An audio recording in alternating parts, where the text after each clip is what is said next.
Dr. Taba, keep the workers' comp packet closed. That packet is patient care, not pharmacy business. Your signature is what made the billing possible. Once is a coincidence, twice is suspicious.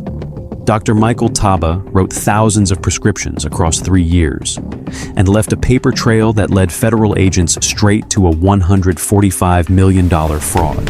Well, prescription is not a payment agreement. The pharmacies paid because your prescriptions unlocked reimbursement. They chased reimbursements. I treated pain. He had prescribed the cream more than 1,000 times. He would tell the jury he was just treating pain. But federal investigators had already reconstructed the money. $15 to mix in a back room, $16,000 to bill the government, and a Texas orthopedic surgeon named Michael Taba sitting at the center of it, pen in hand, signing scripts for injured federal workers who did not need them. By the time it ended, 3 pharmacies had billed more than $145 million. $90 million had been paid. Dr. Taba would receive 102 months in federal prison and a restitution order north of $13 million. Real talk. How much do you actually trust the prescription your doctor just handed you? Drop it in the comments.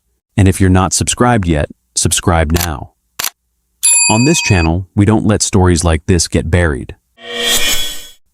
Michael Taba was born in 1964 in Tehran, Iran, the middle child of a mid-tier civil engineer and a school teacher.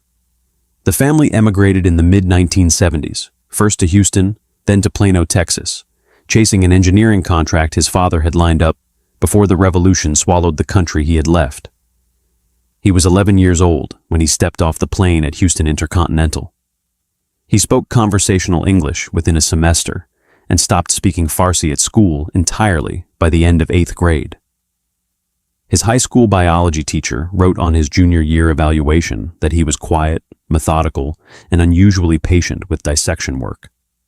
His parents framed the report card. His mother told the neighbors he was going to be a doctor before he ever said it himself. He graduated from Plano Senior High School in 1982. He completed his undergraduate work at the University of Texas at Austin in 3.5 years with a major in biology and a minor in chemistry. He was accepted to the University of Texas Southwestern Medical School in 1986. His father drove him to Dallas on move-in day in a used Buick Century. His mother packed a Tupperware of gourmet sabzi that spilled in the trunk. He matched into orthopedic surgery at Parkland Memorial Hospital in 1990. Orthopedics was one of the most competitive residencies in the country. His program director wrote that Taba showed exceptional dexterity, strong anatomical instincts, and a level head under pressure. Colleagues described him as reserved but generous, always the first to cover a shift, always the last to leave a difficult case. He finished residency in 1995. He completed a 1-year sports medicine fellowship in San Antonio. He took his first attending job with a private orthopedic group in Frisco, treating knees, shoulders, and rotator cuffs. The starting salary was $212,000. He was 31 years old. He met his wife, Elham, at a Nowruz celebration in Richardson in 1996. She was a pharmacist. They married in 1998 in a ceremony that lasted 3 days.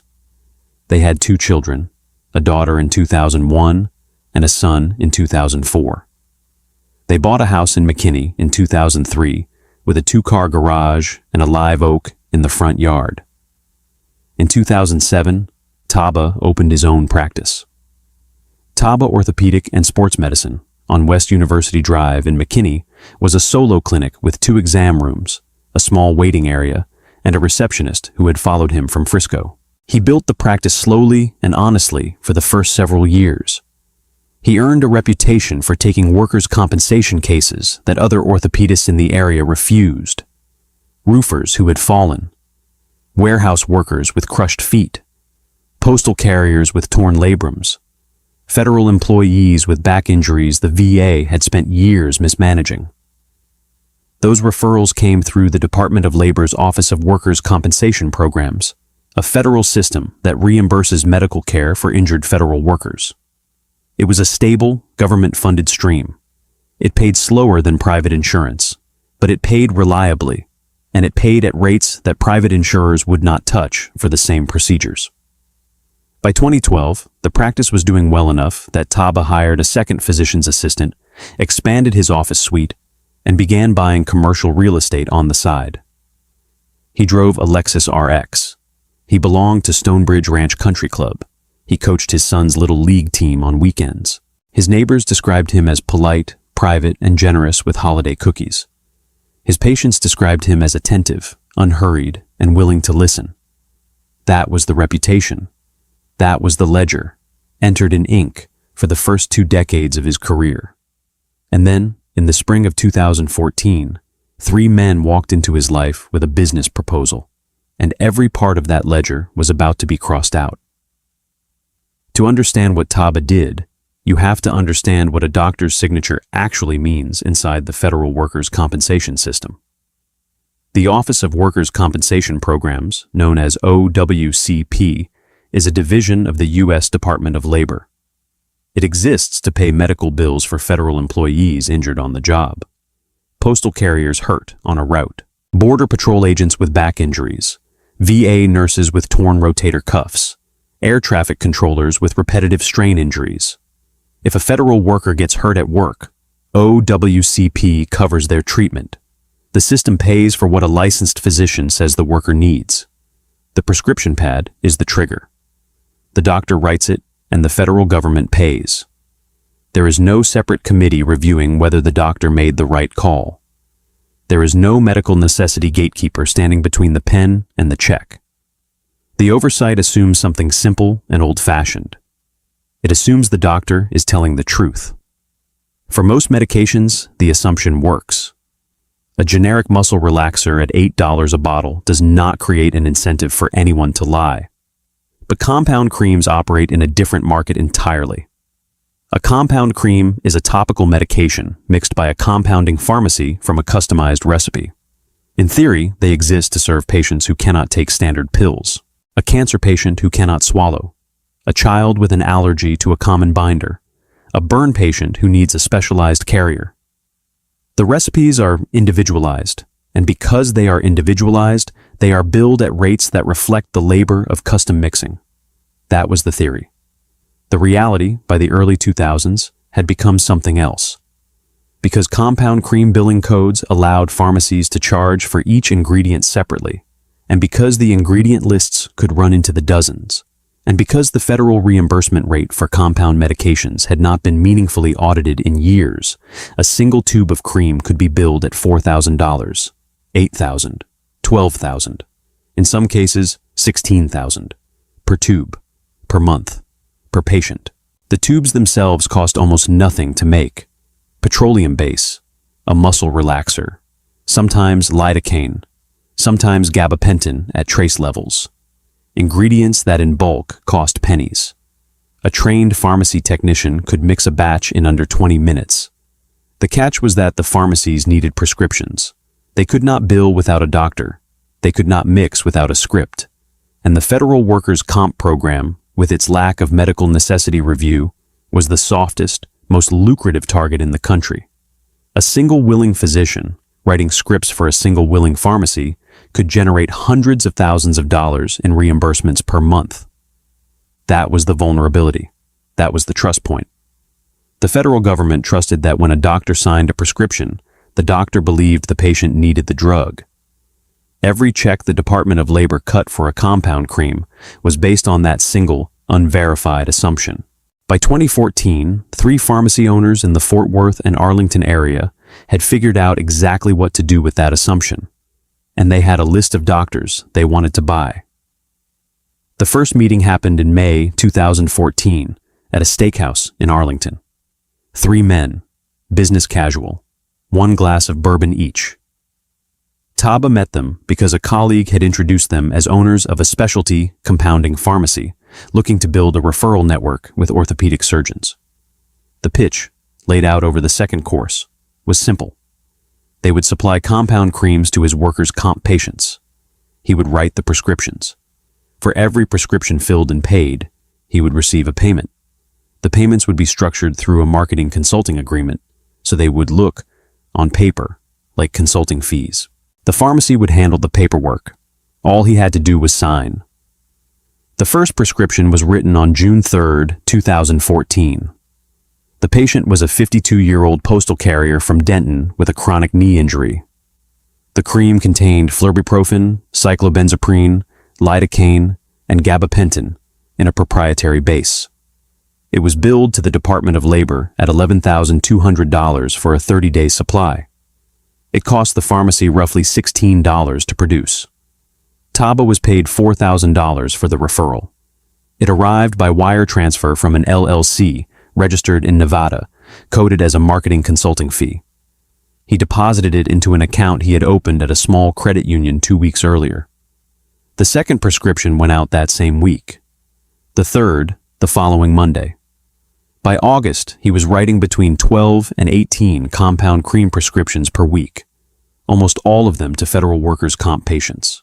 His office manager noticed that the prescriptions were being faxed to the same 3 pharmacies over and over. She asked him about it once. He said it was a specialty network he was working with. She stopped asking. The scheme scaled quickly because it was almost invisible from the outside. His patient volume did not appear unusual. His billing codes did not appear unusual. He continued to perform legitimate orthopedic procedures. He continued to see legitimate patients. The compound creams were an add-on, prescribed at the end of a visit, often without the patient understanding what they were receiving. One patient later testified that she assumed it was a sample. Another said Taba had told him the cream would help with the swelling and that he trusted the doctor's judgment. The pharmacies did not just fill the prescriptions. They mailed the tubes directly to the patients, unsolicited, month after month, whether the patient requested a refill or not. Boxes arrived on porches in Waxahachie, in Fort Worth, in Killeen. Some patients threw them out. Some tried the cream and reported that it did nothing. A few developed painful skin rashes, red welts across the shoulders and lower backs where they had applied it. The pharmacies billed for the refills regardless. Every tube shipped was a tube billed. Inside the pharmacies themselves, the operation was even more brazen. The compounding was not done by licensed pharmacists working under sterile protocols. It was done in back rooms by high school students hired at $10 an hour, mixing ingredients in plastic bowls with metal spatulas, filling tubes off a printed recipe sheet taped to the wall. $15 per tube, sometimes less. The teenagers had no pharmacy training. Some had no idea what the ingredients were. One of them later told federal investigators that he had thought he was working at a cosmetics company. Between May 2014 and March 2017, the 3 pharmacies billed more than $145 million in compound cream prescriptions. They collected more than $90 million from the Department of Labor and from Blue Cross Blue Shield. Taba personally received millions in kickbacks over that 3-year window, funneled through a series of shell LLCs, marketing consulting agreements, and cash equivalents. He bought a second home in Frisco. He upgraded to a Porsche Cayenne. He put both children on the fast track to private universities. His wife believed the money was coming from expanded practice volume and a successful commercial real estate portfolio. She did not ask for the tax returns. He did not offer them. There were signs. His office manager began to see boxes of unopened compound cream returned to the office by patients complaining they had never asked for the medication. His billing clerk noticed that the same 3 pharmacy names appeared on nearly every workers' comp file. His nurse noticed that Taba was signing prescriptions for compound creams during visits that had nothing to do with pain, post-operative follow-ups, imaging reviews, second opinions. She mentioned it to him once. He said it was preventative. She stopped mentioning it. No one filed a complaint. No one called an outside agency. No one said the word out loud. The unraveling did not start in Texas. In late 2016, the Department of Labor's Office of Inspector General was reviewing aggregate compound medication reimbursement data across the workers' comp program. Nationally, spending on compound creams had risen sharply between 2012 and 2016. In Texas, the number was worse.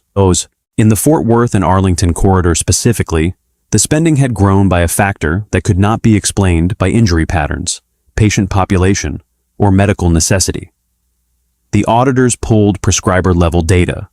They ranked physicians by total compound cream reimbursements. Michael Taba's name sat in the top 15 in the country. That single ranking, buried in a spreadsheet, was the beginning of the end. The Inspector General's office referred the data to the Justice Department's Criminal Division. The Criminal Division convened a task force.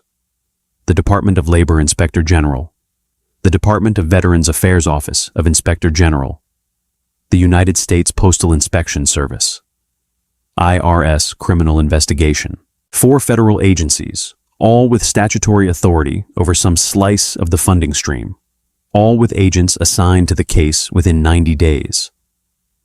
The investigation was quiet for the first 6 months. Subpoenas went out to the 3 pharmacies. Bank records were pulled. Wire transfers from Nevada LLCs to Texas physicians were traced back through correspondent accounts. 2 of the pharmacy owners were placed under surveillance. Federal agents sat in cars outside the pharmacies for weeks, cataloging deliveries, cross-referencing invoices, watching teenagers walk in the back door at 3 in the afternoon. By spring 2017, the task force had enough evidence to approach patients. Postal inspectors began calling federal workers listed on the prescriptions. The questions were simple. Did you receive this cream? Did you ask for it? Did you use it? Did it work? The answers were nearly uniform. I never asked for it. It arrived in the mail. I threw most of it out. It didn't help.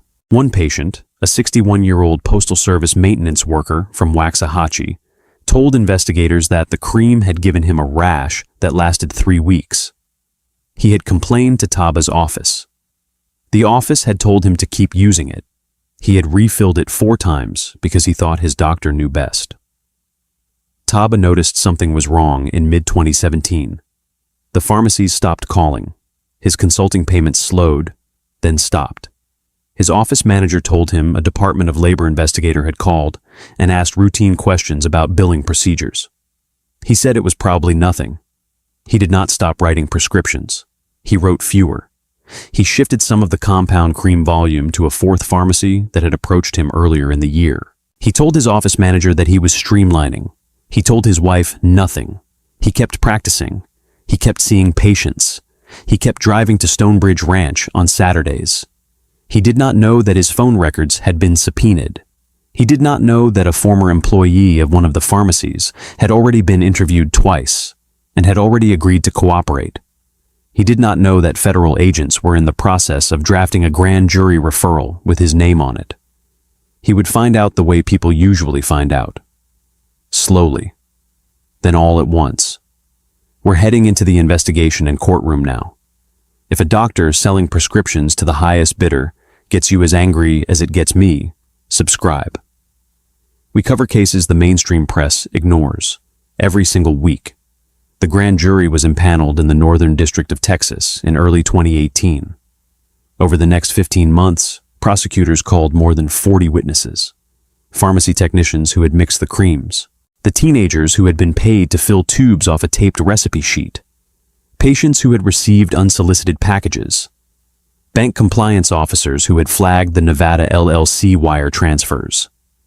2 cooperating co-defendants from the pharmacies who had already pleaded out and were sitting for interviews under proffer agreements. The evidence built in layers. There was the financial layer. Forensic accountants from IRS Criminal Investigation had traced every dollar. Wire transfers from the Nevada LLCs to Taba's accounts totaled several $million over the 3-year period. Cash equivalent transfers, structured to avoid federal reporting thresholds, added more. Vehicle purchases, real estate closings, private school tuition payments, all timeline matched to specific prescription volume spikes. There was the prescription layer. Investigators had pulled every compound cream script Taba had written between 2014 and 2017. More than 3,000 prescriptions. They cross-referenced each one against patient charts. In hundreds of cases, the chart contained no documented complaint of pain, no physical exam finding, no medical justification. In some cases, the patient's chart noted that pain had already resolved on the day the compound cream was prescribed. There was the patient layer. Sworn statements from patients who had never asked for the medication, who had thrown it away, who had developed rashes, who had told Taba's office it was not working. One woman testified that she had received the same cream every month for 18 months, even though she had told the pharmacy, in writing, to stop sending it. There was the pharmacy layer. 2 cooperating witnesses walked federal agents through the entire operational side. The back rooms, the teenagers with plastic bowls, the recipe sheets, the kickback spreadsheets that tracked payments to each referring physician. Taba's name appeared on the top row of one of those spreadsheets. Beside his name, a column of payment totals adding into the low 7 figures. The smoking gun was not a single document. It was the mathematics. $15 to make, $16,000 to bill, a markup of more than 1,000 to 1, multiplied across 3,000 prescriptions, netted through consulting agreements with pass-through LLCs, deposited into an account Taba had opened 2 weeks before the first payment arrived. There is no clinical explanation for a markup of 1,000 to 1. There is no patient care justification for prescribing an unrequested cream to a patient who has already reported that a previous tube caused a rash. There is no medical education framework anywhere in the world that trains a physician to mail unrequested topical medications to federal workers on a monthly refill schedule, while receiving a per-tube kickback from a pharmacy owned by 3 men he met at a steakhouse. The indictment came down in the fall of 2019. 4 counts. Conspiracy to commit healthcare fraud. 3 counts of healthcare fraud, each tied to a specific set of prescriptions with a specific set of billed amounts. Taba was arraigned in a federal courtroom in Fort Worth. He pleaded not guilty. He posted bond. He retained a defense team that specialized in white-collar healthcare cases. He continued to see patients. He would spend the next 4 years telling anyone who asked that he had done nothing wrong. The moment that broke him was not the arrest. It was the deposition. In early 2023, 6 months before trial, the government took a sworn deposition of one of the cooperating pharmacy owners. Taba's lead defense attorney sat across the table. Taba sat beside him, hands folded, in a gray suit. The room was small, fluorescent, a court reporter, a videographer, 3 federal prosecutors, 2 agents, a defense attorney, and the witness. The witness was asked to walk through the arrangement he had entered with Dr. Taba in May 2014. He did. He named the steakhouse. He named the date. He named the pitch. He described the compensation structure. He identified Taba by name and by face. He described the kickback spreadsheet. He described the shell LLCs. He described the wire transfers. He described specific conversations in which Taba had asked him whether the payments could be increased if he added more patients to the referral list. Halfway through the deposition, the lead prosecutor slid an exhibit across the table. A single sheet of paper. A ledger from one of the pharmacies. Taba's name at the top. A column of monthly totals for the years 2014 through 2017. The last figure at the bottom of the column was the aggregate. Taba's attorney leaned over to look at it. Taba did not look at it. The prosecutor asked the witness whether the ledger accurately reflected payments made to Dr. Michael Taba in connection with compound cream prescriptions. Yes.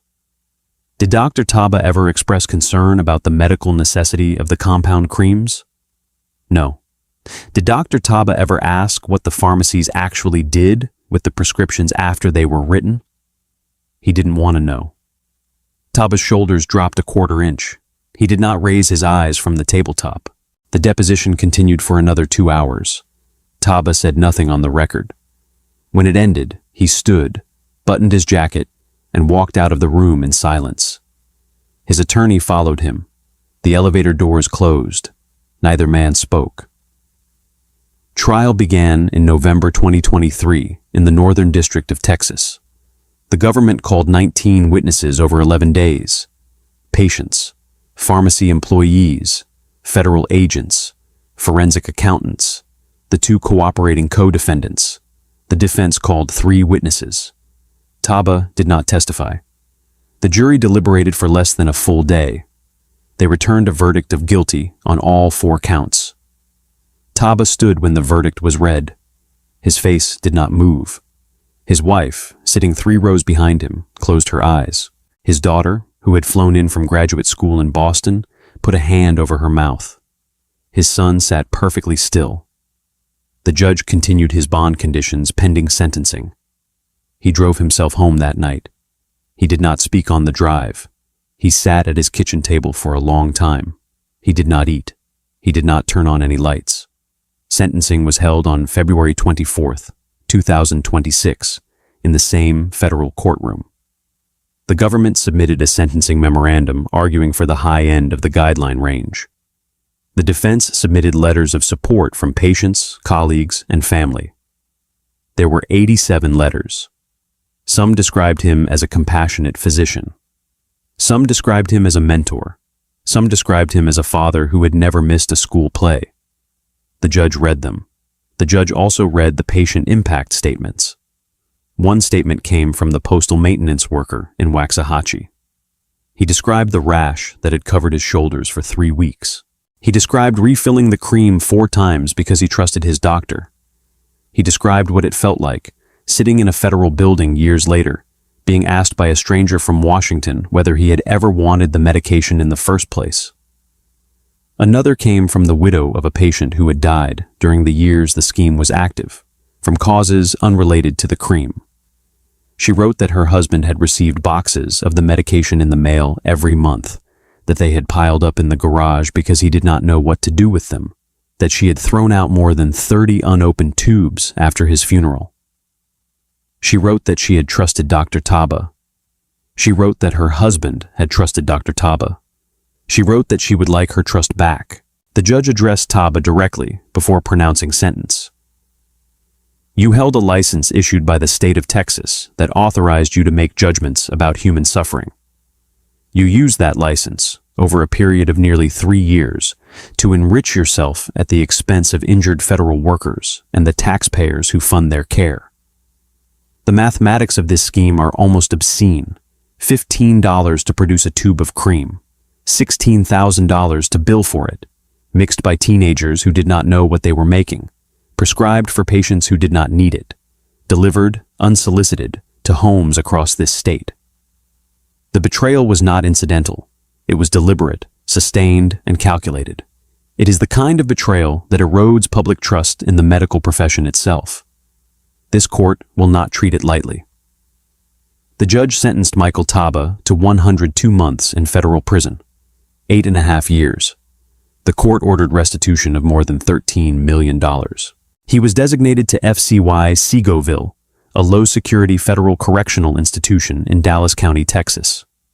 He would be assigned as an orderly in a non-clinical capacity, working for approximately 23 cents per hour. His projected release date is in the early 2030s. He will be 69 years old when he walks out. His Texas medical